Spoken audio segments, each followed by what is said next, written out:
नमस्कार स्टूडेंट, आज की आपकी इस क्लास में आप सभी का स्वागत है। आज अपन को ये जो मेथेन बनाने की जो प्रयोगशाला विधि है उसके बारे में अपन को पढ़ना है और इसके बाद अपन एथेन बनाने की प्रयोगशाला विधि भी देखेंगे। तो ये चित्र को मैंने पहले से ही थोड़ा टाइम लगता है इसमें, इसलिए चित्र को मैंने पहले से ही इसमें बना के रखा हुआ है। ठीक है, केवल इसकी जो समीकरण है ये जो रासायनिक अभिक्रिया है तो वो अपन लिखेंगे इसमें। तो इसमें क्या होता है, प्रयोगशाला में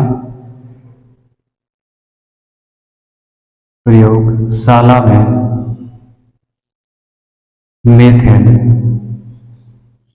प्रयोगशाला में मेथेन बनाने के लिए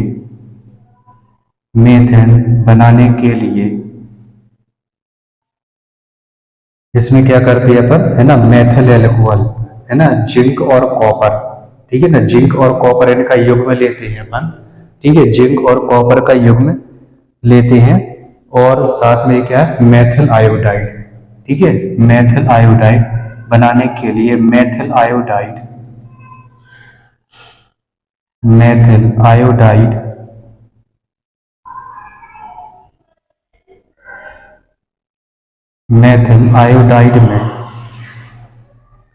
आयोडाइड के अपचयन द्वारा मेथिल आयोडाइड का अपन अपचयन करते हैं। प्रयोगशाला में मेथेन बनाने के लिए मेथिल आयोडाइड का अपचयन कराते हैं।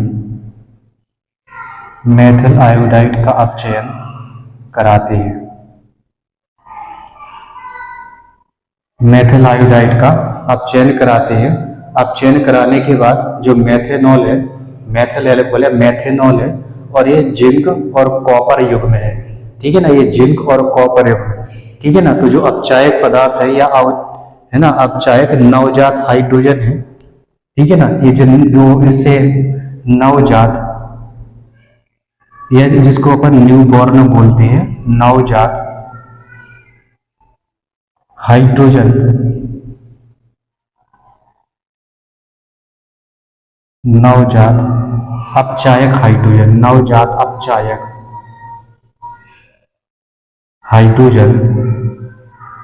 जिंक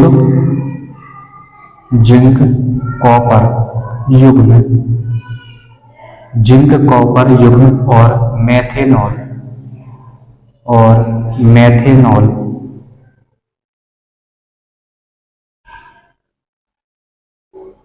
जो नवजात अपचायक हाइड्रोजन होती है, ठीक है, वह जिंक कॉपर युग्म और मेथेनॉल से क्या करती है, क्रिया करती है। ठीक है ना, मेथेनॉल से क्रिया करती है या क्रिया करा करके प्राप्त कर किया जाता है इसको, है ना। तो नवजात अपचायक हाइड्रोजन जिंक कॉपर युग्म और मेथेनॉल की क्रिया से प्राप्त किया जाता है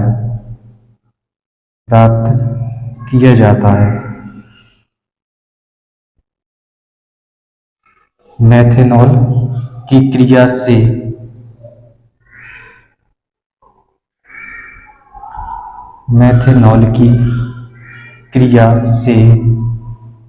मेथेनॉल की क्रिया से मेथेन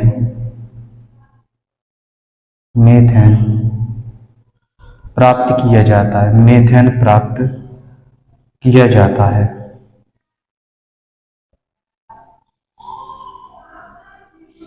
मेथेन प्राप्त किया जाता है। ठीक है, इसका समीकरण देखेंगे तो इसमें क्या करना है अपन को,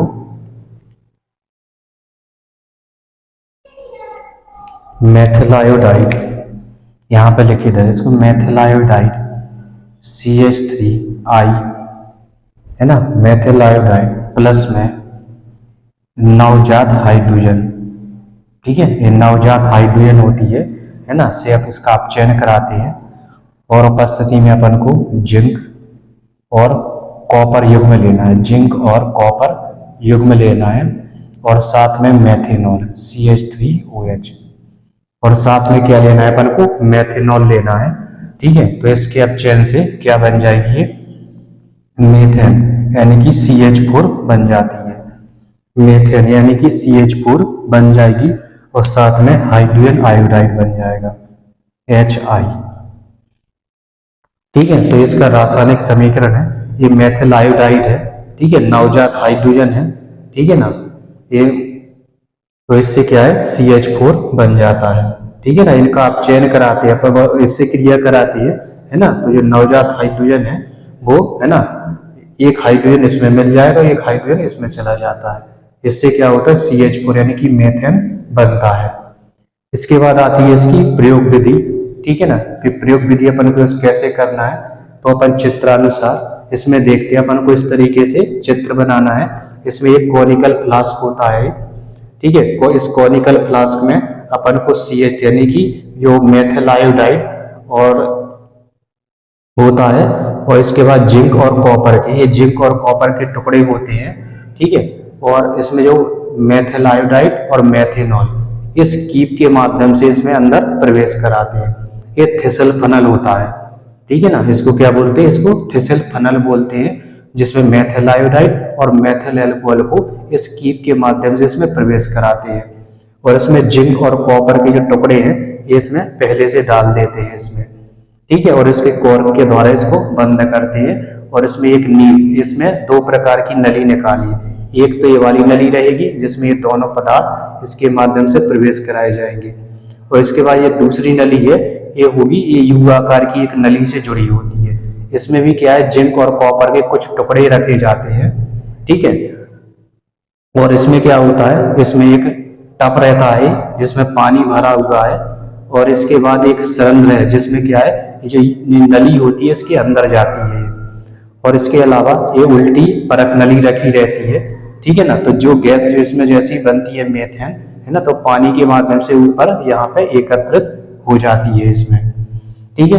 तो इसमें क्या है, मेथिल आयोडाइड है ना, और मेथिल एल्कोहल और जिंक और कॉपर, ये सब मिक्सचर होता है इसमें, ठीक है। और जैसे इसको अपन गर्म करते हैं तो ये क्या होता है, ये यहाँ पे बनने लगता है, ठीक है। तो इस तरीके से इसमें क्या है, मेथेन बनकर तैयार हो जाती है।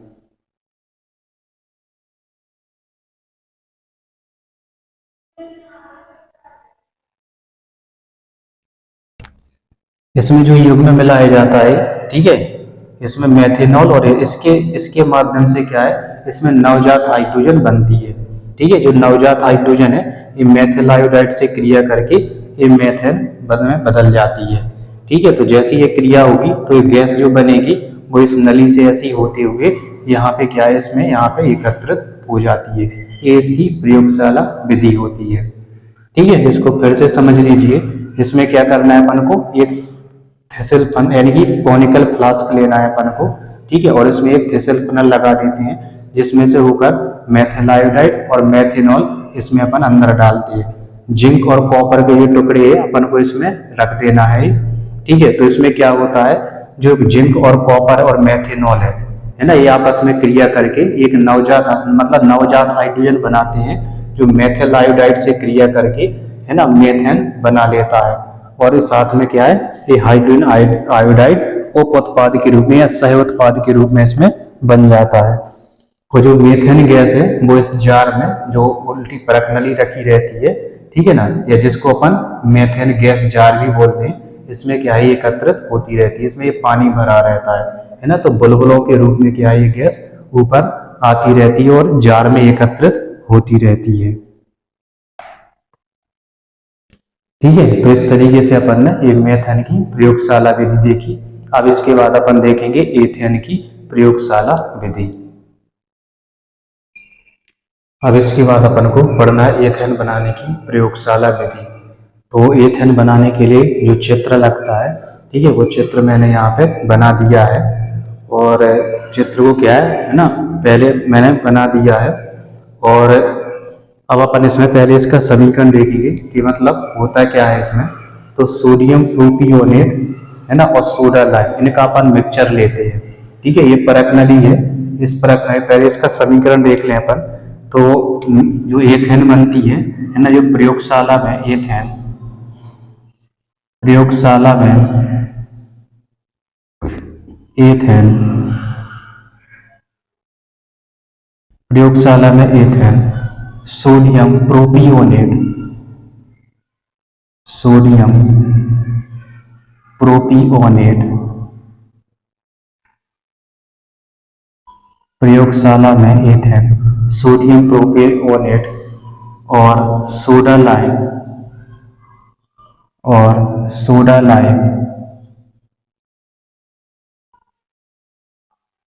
सोडियम प्रोपियोनेट और सोडा लाइम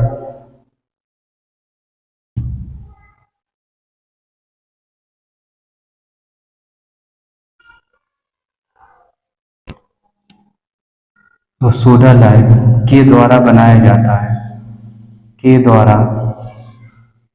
बनाया जाता है।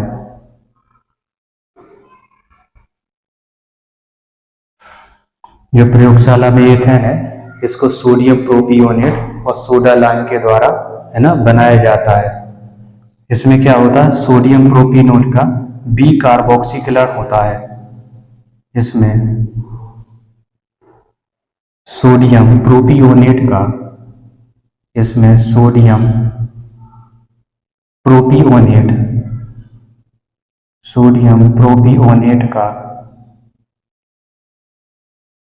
प्रोपियोनेट का बी कार्बोक्सिलेशन होता है, बी कार्बोक्सिलेशन या बी कार्बोक्सीकरण होता है, बी कार्बोक्सिलेशन होता है, या जिसको अपन बी कार्बोक्सीकरण भी बोलते हैं, है ना। बी कार्बोक्सीकरण या बी कार्बोक्सिलेशन होता है, ठीक है ना। सोडियम प्रोपियोनेट का बी कार्बोक्सिलेशन होता है। और जो सोडा लाइम है ना, तो सोडा लाइम को क्या है 630 डिग्री सेंटीग्रेड पर गर्म, वो केल्विन पर गर्म करते हैं, और इसे क्या है सोडा लाइम के साथ बनाए जाते हैं। इसे सोडा लाइम के साथ सोडा लाइम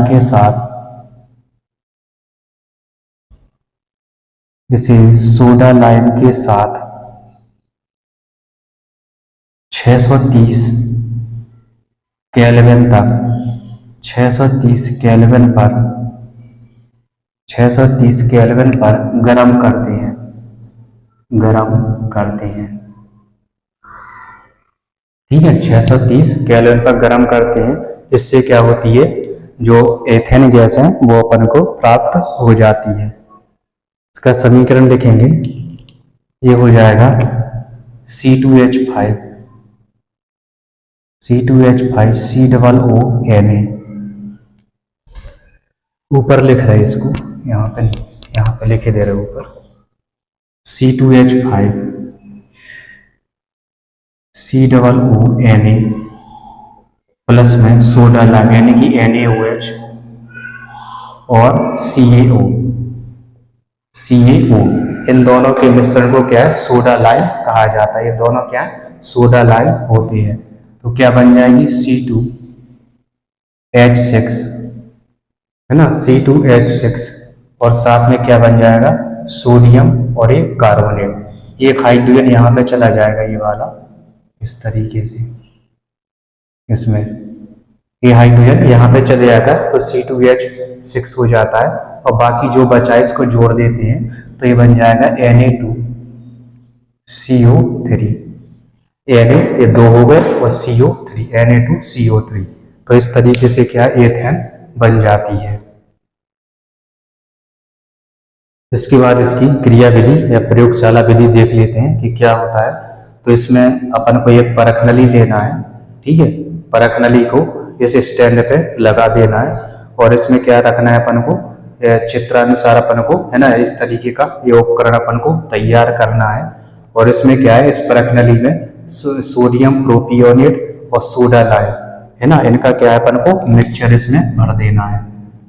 C2H5 COONA और सोडा लाइम यानी कि NaOH और प्लस में CaO।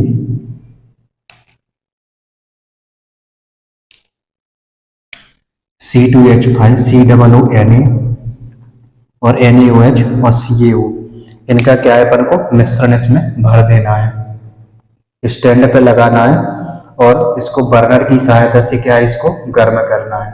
जैसे इसमें गर्म करेंगे, ठीक है ना, तो ये दोनों क्या है ये रिएक्शन करते हैं, आपस में क्रिया करते हैं, ठीक है ना, और क्या बनाते हैं, एथेन बनाते हैं।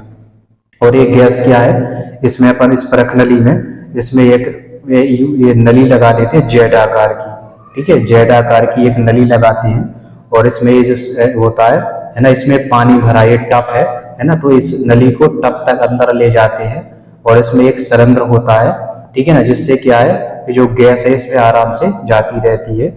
और इसके ऊपर एक अपन है ना एक जार उल्टा रख देते हैं, ठीक है ना, जार को क्या है, अपन को उल्टा रख देना है। तो जैसे ही इसमें गैस आएगी है ना, तो पानी के माध्यम से, यहाँ पे पानी है ना, तो बुलबुलों के रूप में ये ऊपर है ना एकत्रित हो जाती है, ठीक है ना। तो इसमें पानी भरा हुआ है, तो इसकी प्रयोगशाला विधि हो जाएगी है ना। चित्रानुसार अपन उपकरण को तैयार करते हैं। एक परख नली में सोडियम प्रोपियोनेट और सोडा लाइम का मिक्सचर लेते हैं, ठीक है, और इसको क्या है, अपन बर्नर की सहायता से इसको गर्म करते हैं।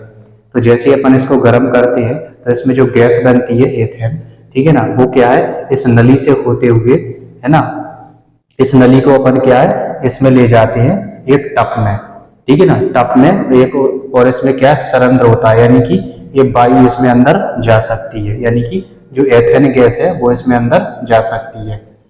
और जैसे ही इसमें जाएगी तो इसमें टप में क्या है, पानी भरा रहता है, ठीक है ना, तो पानी भरा रहेगा तो इससे क्या है, जो गैस है ये बुलबुलों के रूप में ऊपर आती जाती है।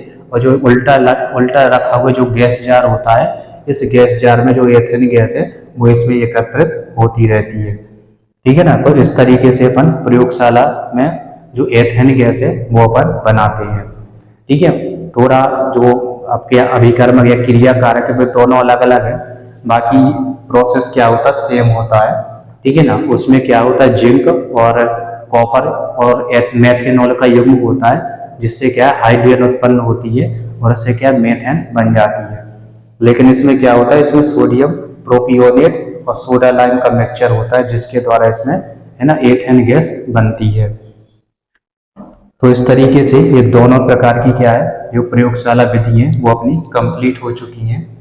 अब अपन जो एल्केन है तो इनके भौतिक गुण पढ़ लेते हैं। भौतिक गुण बिल्कुल है ना ज़्यादा वो नहीं है, कमी है इसमें है ना, तो 2-4 के भौतिक गुण है वो अपन इसमें देख लेते हैं। और इसके बाद फिर इनके पढ़ेंगे अपन रासायनिक गुण, जिसमें आपका है ना हैलोजनीकरण है ना, ये सब प्रकार की इसमें क्रिया आएंगी, यानी कि जो एल्केन है जिस प्रकार की क्रियाएं दर्द दिखाते हैं वो है ना हैलोजनीकरण है ना, तो वो अपन देखेंगे। तो पहले अपन इसके अब देख लेते हैं भौतिक गुण। अब इसके बाद अपन को पढ़ना है एल्केनों के भौतिक गुण, ठीक है। तो इसके सबसे पहले अपन इसकी भौतिक कंडीशन देख लेते हैं कि मतलब ये प्रकृति में किस रूप में ये एल्केन पाए जाते हैं। तो कार्बन है ना, जो प्रथम 4 सदस्य होते हैं, यानी कि C1 से लेके C4 तक, यानी कि एक कार्बन, मतलब ऐसे एल्केन जिसमें एक कार्बन से लेके 4 कार्बन तक के, यानी कि मेथेन, एथेन, प्रोपेन और ब्यूटेन, ये 4 कार्बन तक के है ना जो सदस्य होते हैं वो कैसे होते हैं, रंगहीन और गंधहीन होते हैं। और साथ में क्या होती है, गैस होती है, जैसे मीथेन है ना, एथेन है, प्रोपेन है, ब्यूटेन है, ये क्या होती है, ये सभी गैसें होती है, ठीक है ना। तो इसके जो प्रथम 4 जो सदस्य होते हैं वो रंगहीन गंधहीन गैसें होती है। इसके अलावा इसके मध्यम वाले या बीच वाले जो सदस्य, यानी कि जिसमें कार्बन परमाणु की संख्या 5 से लेके 15 तक होती है, तो ये क्या है, रंगहीन गंधहीन, ये द्रव रूप में होते हैं, ठीक है ना। तो रंगहीन गंधहीन तो आपको सब मिलेंगे, यानी कि मेथेन है, प्रोपेन है, ब्यूटेन, ये सारी की सारी क्या है, आपको गंधहीन है ना और रंगहीन मिलती है। लेकिन प्रथम 4 जो सदस्य है वो आपको गैस मिलेंगे, और उसके बीच के सदस्य यानी कि 5 से लेके जो 15 तक के सदस्य हैं वो आपको द्रव रूप में मिलते हैं। और इसके बाद इसके आगे के सदस्य यानी कि कार्बन 16 से ऊपर जो भी सदस्य हैं वो आपको ठोस रूप में मिलते हैं, ठीक है। तो सभी क्या है, आपको रंगहीन गंधहीन मिलेंगे। और इसका जो ये भी पता चलेगा कौन से गैस होंगे, कौन से द्रव होंगे, कौन से ठोस होते हैं।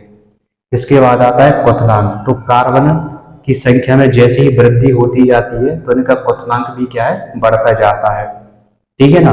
तो कुछ कार्बन तक क्या है, यानी कि परमाणु की संख्या, जैसे कार्बन की संख्या बढ़ती है तो क्वथनांक बढ़ता है। लेकिन जैसे ही उच्चतर सदस्य आ जाते हैं, यानी कि इसके ऊपर है ना, तो उसमें क्या है, फिर क्वथनांक क्या है, धीरे धीरे कम होने लगता है। इसके बाद है गलनांक। अब गलनांक भी क्या होता है, गलनांक में भी जैसी कार्बन परमाणु की संख्या बढ़ती है, ठीक है, गलनांक में भी क्या होता है, जैसी कार्बन परमाणुओं की संख्या बढ़ती है एल्केन में, तो क्या है, इनका गलनांक क्या है, बढ़ने लगता है। लेकिन इसमें दो चीजें होती हैं, सम और विषम कार्बन वाली, ठीक है ना, इसमें दो चीजें देखने को मिलती हैं, सम और विषम कार्बन वाली। वहीं पे यदि मान चलो सम कार्बन है, यानी कि 2, 4, 6, 8 इस तरीके से यदि उसमें कार्बन परमाणु की संख्या है, तो उस कंडीशन में इनका गलनांक क्या है, ज्यादा हो जाता है, ठीक है। लेकिन विषम कंडीशन में, यानी कि मान चलो 3 है, 5 है, 7 है, इस तरीके कार्बन आपको मिलेंगे, तो उसमें जो गलनांक है वो कम हो जाता है।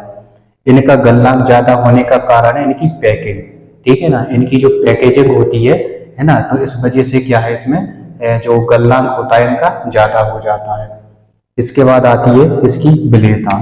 तो ये क्या होती है, ध्रुवीय कंपाउंड होते हैं, ठीक है, जितने भी जो एल्केन है वो आपके ध्रुवीय होते हैं, और इसलिए ध्रुवीय कार्बनिक विलायकों में विलय होते हैं, जैसे कि बेंजीन हो गया, ईथर हो गया, ठीक है ना, इनमें क्या होते हैं, ये विलय होते हैं। लेकिन जल में क्या है, जल में ये अविलय होते हैं, क्योंकि ये अध्रुवीय विलायक होते हैं, सॉरी ये अध्रुवीय विलायक होते हैं। जो एल्केन होते हैं, एल्केन अध्रुवीय होते हैं, शायद मैंने ध्रुवीय बोल दिया, ये अध्रुवीय होते हैं, ठीक है, जितने भी एल्केन होंगे वो अध्रुवीय होंगे, इसलिए क्या है, ये ईथर है ना, बेंजीन, ईथर, बेंजीन है ना, इनमें क्या होते हैं, ये विलय होते हैं, इनमें क्या होते हैं, ये विलय होते हैं। लेकिन क्या जल में क्या होते हैं, जल में अविलय होते हैं। जो एल्केन है ये जल में अविलय होते हैं, क्योंकि विलयता के लिए यदि ध्रुवीय है तो ध्रुवीय में विलय होंगे, वो अध्रुवीय है तो वो अध्रुवीय में विलय होंगे। तो जो एल्केन होते हैं वो अध्रुवीय होते हैं, इसलिए अध्रुवीय विलायकों जैसे ईथर है, बेंजीन है ना, इनमें क्या होते हैं, ये विलय होते हैं। इसके अलावा क्लोरोफॉर्म भी है ना, क्लोरोफॉर्म, क्लोरोफॉर्म है ना, मेथेनॉल है या एथेनॉल है, उसमें भी ये क्या है, विलय होते हैं, लेकिन जल में क्या होते हैं, अविलय होते हैं। इसके बाद आता है घनत्व, है ना, तो कार्बन परमाणु की संख्या बढ़ने के साथ इनका घनत्व भी क्या है, बढ़ता जाता है, और ये क्या होते हैं, जल से हल्के होते हैं, है ना, इनका जो वजन होता है या जो भार होता है वो जल की अपेक्षा, है ना, ये कम होता है। यानी कि एक तरह से कहा जाए, ये जो एल्केन है ये जल से क्या होते हैं, हल्के होते हैं, और इनमें जो वृद्धि है 0.8 ग्राम सीसी की वृद्धि होती जाती है। जैसे इसमें कार्बन परमाणु की संख्या बढ़ेगी एल्केन में, तो इसमें जो वृद्धि है 0.8 ग्राम पर सीसी, सीसी यानी कि ml, ठीक है, इतने की वृद्धि हो जाती है। जैसे ही इसमें एक कार्बन परमाणु बढ़ेगा तो उसमें इतने की घनत्व की वृद्धि हो जाएगी, ठीक है। तो जैसे कार्बन परमाणु की संख्या बढ़ती है तो घनत्व में भी क्या है, वृद्धि होती जाती है, ठीक है ना। तो इसलिए ये क्या है, ये जल से क्या होते हैं, हल्के होते हैं, ठीक है। तो इस तरीके से अपन ने इनके भौतिक गुण देखे। अब इसके बाद आते हैं रासायनिक गुण। तो रासायनिक गुणों को अपन अगली क्लास में देखेंगे। तो जो आज की क्लास है वो यहीं पे अपन समाप्त करते हैं, और अगली क्लास में अपन देखेंगे इनके रासायनिक गुण। रासायनिक गुणों में आपको ऑक्सीकरण भी देखने को मिलेगा, है ना, हेलोजनीकरण में आपको क्लोरीनेशन, सल्फोनेशन, है ना, ये सब अपन को मिलेंगे, ठीक है। क्लोरीनेशन, हेलोजनीकरण में अपन क्लोरीनेशन देखेंगे, ठीक है, साथ में इसमें सल्फोनेशन, है ना, ये भी अपन को देखने को मिलती है। तो अगली क्लास में अपन इसके रासायनिक गुण देखेंगे। तो आज की क्लास अपनी यहीं पे समाप्त होती है। आप सभी इसी प्रकार से हंसते रहिए, खेलते रहिए, मुस्कुराते रहिए और पढ़ते रहिए। वीडियो अच्छा लगे अपने दोस्तों के साथ जरूर शेयर कीजिए। नमस्कार।